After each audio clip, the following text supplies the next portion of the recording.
এ ভাইয়ের নাম রাখা হয়েছে আব্দুল্লাহ আরাফ। নাম রেখে আমরা ওকে আজকে এখন সবার সামনে স্বীকৃতির জন্য সবাই তার সম্পর্কে জানুক। মহান আল্লাহ তার সম্পর্কে সবচেয়ে ভালো জানেন। তবে আমরা এখন একটু কালেমা শাহাদত পড়াবো, আপনারা তার জন্য দোয়া করবেন। আল্লাহ রাব্বুল আলামিন যেন তাকে খাঁটি মুসলিম ইমানের উপরে থেকে ইসলাম গ্রহণ করার তৌফিক দান করেন। তুমি কালেমা তাওহীদ পড়ে নাও। আশহাদু আল্লা ইলাহা ইল্লাল্লাহু ওয়া আশহাদু আন্না মুহাম্মাদান আবদুহু ওয়া রাসূলুহু। আমি সাক্ষ্য দিচ্ছি যে আল্লাহ ছাড়া সত্য কোনো মাবুদ নেই, এবং আমি আরো সাক্ষ্য দিচ্ছি মুহাম্মদ সাল্লাল্লাহু আলাইহি ওয়াসাল্লাম আল্লাহর রাসূল এবং তার বান্দা। তুমি সুস্থ আছো তো? আচ্ছা, তোমাকে এই পথে বা ইসলাম গ্রহণ করার জন্য তোমাকে কেউ চাপ প্রয়োগ করেছে? না, তুমি কি মানুষের সামনে বলার জন্য বলছো নাকি অন্তর থেকে বলছো? আচ্ছা, তোমার বক্তব্য আমরা শুনবো। আচ্ছা, যাক, তো আপনারা শুনলেন, জানলেন, আলহামদুলিল্লাহ। তো ও পড়াশোনা করেছে, ও জেনেছে, এনিহাও সে এখন মুসলিম। আপনারা খুশি হলেন নাকি? আলহামদুলিল্লাহ। মহান আল্লাহ একজন তার বান্দাকে জাহান্নামের দাউ দাউ করে জ্বলা আগুন থেকে আল্লাহ হেফাজত করেছেন। আমিন। আল্লাহ যেন আমাদের সবাইকে এর ওসিলায় অথবা ভালো কর্মের ওসিলায় আল্লাহ যেন আমাদেরকে জাহান্নামের আগুন থেকে রক্ষা করেন। আমিন। ওসিলা এ নয়, আপনারা উৎসাহ দিয়েছেন, আপনারা তাকে আশ্রয় দিয়েছেন, জায়গা দিয়েছেন, মহব্বত দিয়েছেন। এই যে একটা কল্যাণকর ভালো কর্ম, এই কর্মের বিনিময়ে যেন আল্লাহ আমাদের সবাইকে জান্নাতের সদস্য হিসাবে কবুল করেন। আমিন। আমি এ পর্যায়ে ছোট্ট একটু আনুষ্ঠানিকতা নিয়ে আসবো। আপনারা কেউ আশা করি বিরক্ত হবেন না। আমি দু একজন মুরব্বীকে ডাকতেছি। আপনারা জানেন আমাদের এই যে ছেলেটা ছিল আহমদ কবির, আসো তুমি। একটু দাঁড়াও, দেখি না তোমাকে, একটু দাঁড়াও। এই ছেলেটা 2 বছর আগে ইসলাম গ্রহণ করেছিল। তখন থেকে নিয়ে আলহামদুলিল্লাহ এ পর্যন্ত আপনাদের এই মসজিদের সম্মানিত মুতাওয়াল্লি এবং হাজ্জি সাহেব, আমার খুব কাছের এবং প্রিয় মানুষ, বাংলাদেশেও একজন পরিচিত মানুষ, আলহাজ মুশাররফ হোসেন, সেই থেকে নিয়ে এ পর্যন্ত অদ্যবধি এই মাস পর্যন্ত তাকে মাসিক যে খাওয়ার ভাতা টাকা, এবং অ্যামাউন্টটা ছোট নয়, সেটা দিয়ে আসতেছে আলহামদুলিল্লাহ।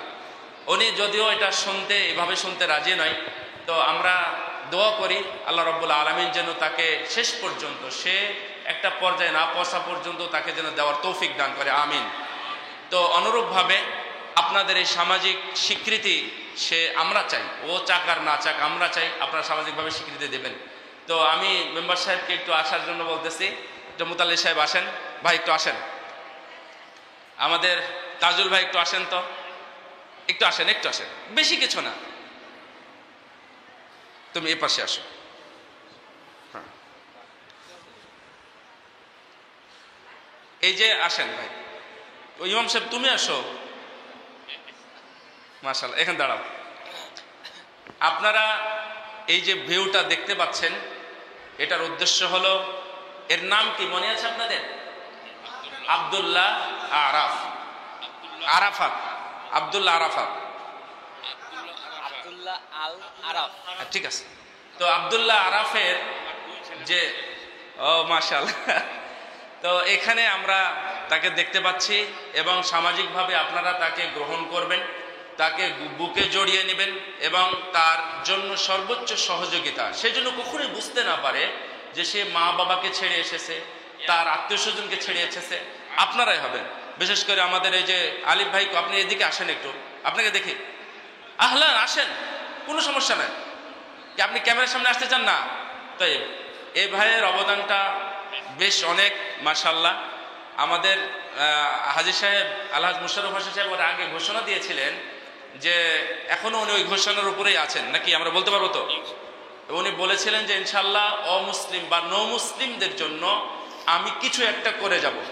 এর সাথে সাথে আমাদের এখানে তাজুল ভাই আছেন, ওনারও একটা পর্যায়ে আছে। উনি বলেছেন ইনশাআল্লাহ যদি আমার এটা অর্জন হয়, আমি পাই, ইনশাআল্লাহ আমি এই নো মুসলিম ভাইদের জন্য আমিও একটা আবাসনের ব্যবস্থা করে যাব। আলহামদুলিল্লাহ উভয়ের তারা মামা ভাগ্নে মাশাআল্লাহ। তো মামা ভাগ্নে যদি তারা একত্রিত হয় তাহলে ইনশাআল্লাহ ভালো কিছু আমরা বেড়াইয়ে দে সামাজিকভাবে আমরা দেখতে পাবো ইনশাআল্লাহ। বাচ্চু ভাই দেখলেন তো? বাচ্চু ভাই নাই? ও দেখলেন তো? ইনশাআল্লাহ আপনাদের এই বিষয়ে কাজ আছে। আলহামদুলিল্লাহ আমরা খুবই খুশি হয়েছি আপনাদের কাজের কারণে, এবং আমি দোয়া করছি এই ভালো আমলের কারণে আমাদের সবাইকে যেন আল্লাহ পাপ মুক্ত করে দেন, আমিন। আমরা এর কাছ থেকে অল্প একটু কথা শুনবো। জি জনাব বসুন। তাহলে এখন আমরা এর কাছ থেকে 2 মিনিট কথা শুনবো, আপনি একটু বলেন কিছু ইনশাআল্লাহ।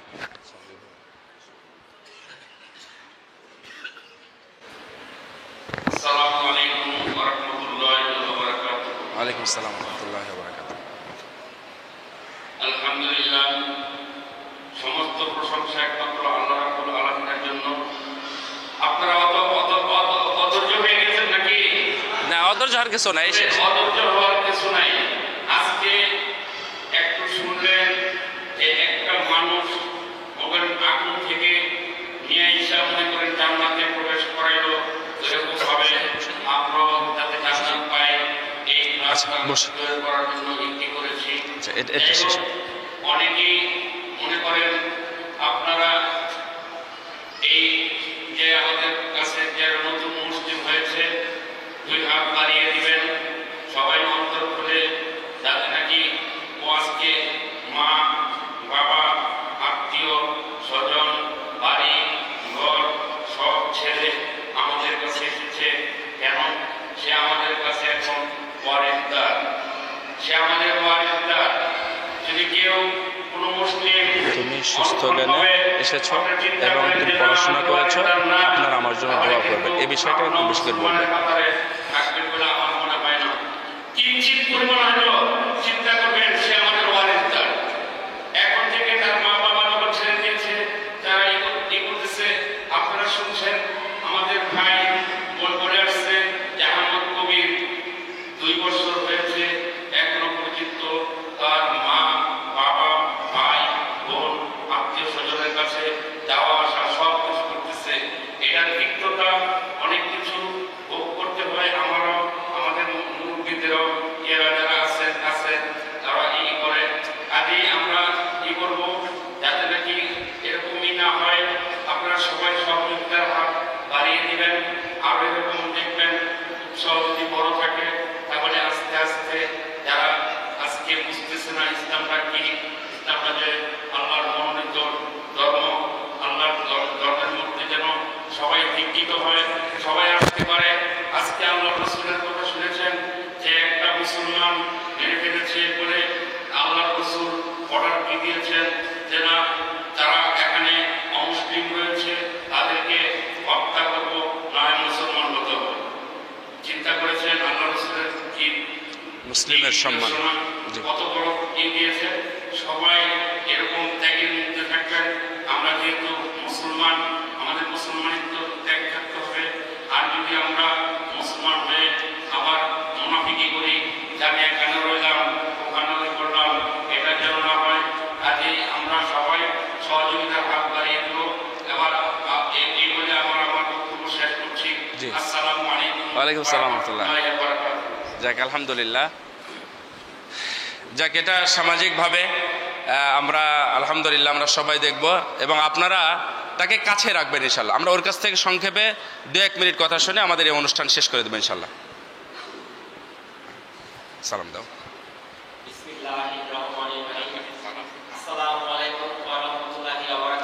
ওয়ালাইকুম আসসালাম ওয়া রাহমাতুল্লাহি ওয়া বারাকাতুহু।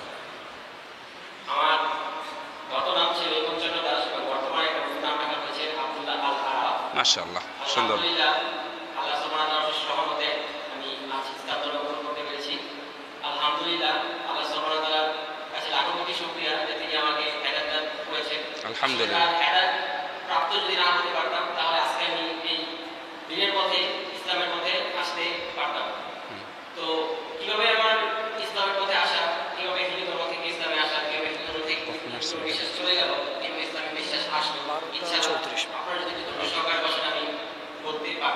আচ্ছা, সংক্ষেপে কিছু বলো যে ইনশাআল্লাহ আমি সংক্ষেপে বলবো, সমস্যা নেই।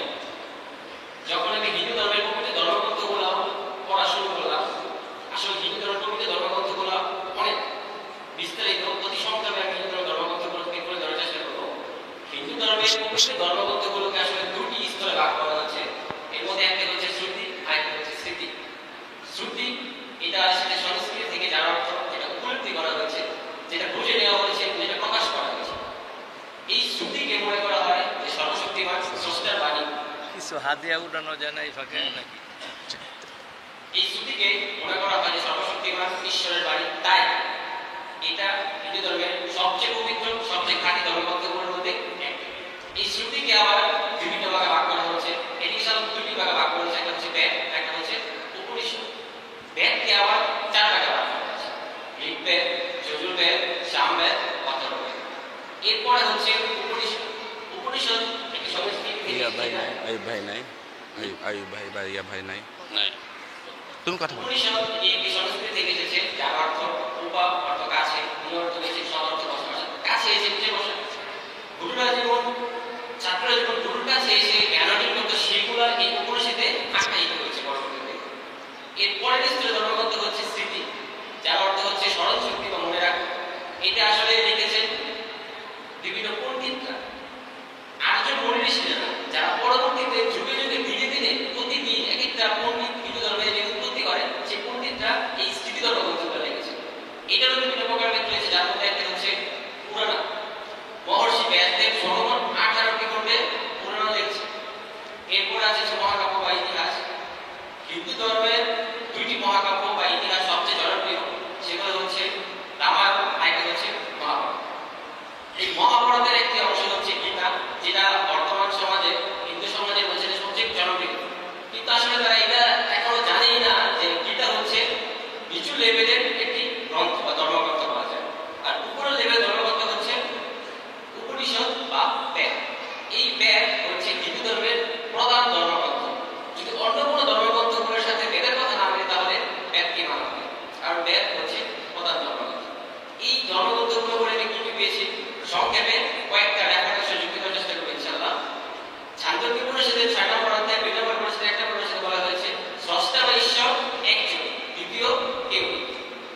এই শ্লোকটা বা এই মন্ত্রটা ছিল সংস্কৃত ভাষা। যখন এই অনুবাদটা আমি পড়লাম, বোঝার চেষ্টা করলাম যে হিন্দু ধর্মের পবিত্র ধর্মগ্রন্থ উপনিষদ, বেদও বলা আছে। ইনশাআল্লাহ আমি সবগুলো পড়ার চেষ্টা করব।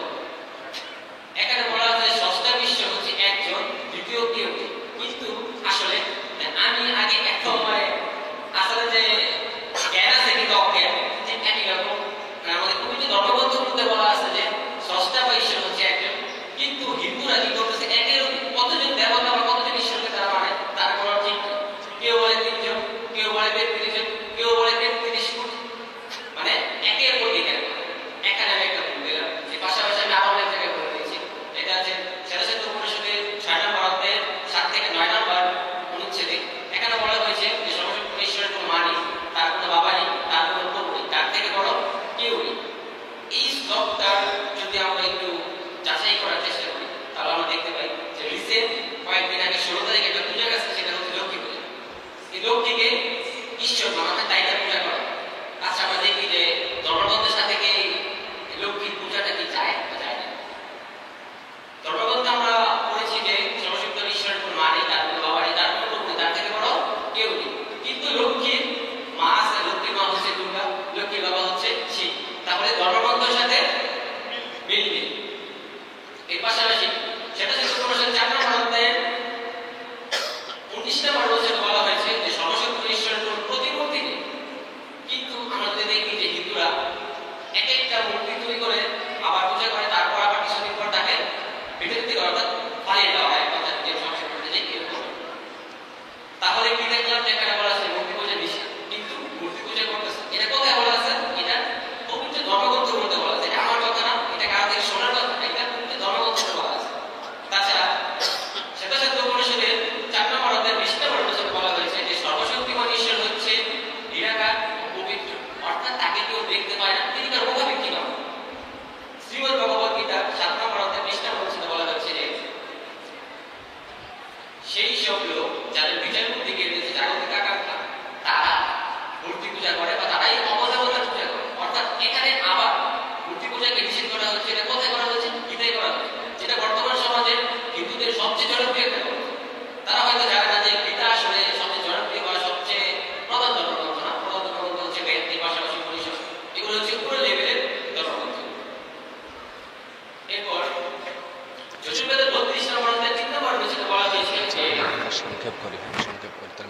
আছে তো।